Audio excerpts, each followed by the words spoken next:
समझ नहीं आ रहा कि ये नाअहल नामुराद हुकूमत चाह क्या रही है सिंध की। ख़ुद तो महंगाई के चोर मचाए शोर के नाम पर, महंगाई के नाम पर हर हफ्ते 20-20, 25-25 लोग रोड्स ब्लॉक करके खड़े होते हैं। कोई ना परमिशन चाहिए ना इनको कुछ चाहिए। हमारे जलसों से खौफज़दा होकर हमारा घोटकी में जलसा हुआ, ठट्ठा में जलसा हुआ और जलसायाम हुआ है गुज़िश्ता रोज़ मिट्टी में, और उसके जो इस्तकबाल हुए हैं।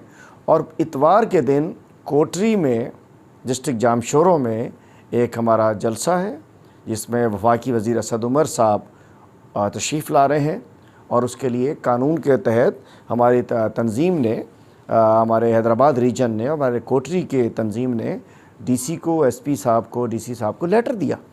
लेकिन अफसोस कि ये ग़ुलाम है और वज़ीर आला के ज़िले में पीटीआई को जलसा करने का इख्तियार नहीं है।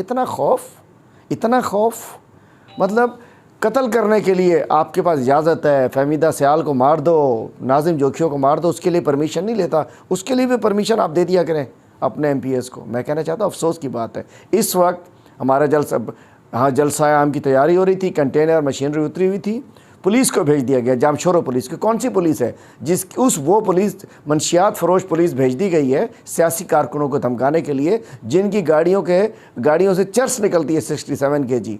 मैं कहना चाहता हूँ ऐसी गलत हरकतें ना की जाएँ, ये गलत रवायत ना डाली जाए। पॉलिटिकल एक्टिविटी सबका हक होता है। आपके जो करप्ट अफसरान हैं ये रुकावट बनना उनको रुकावट के तौर पर डाला जा रहा है कि असल खौफ वज़ीर आला सिंध को है।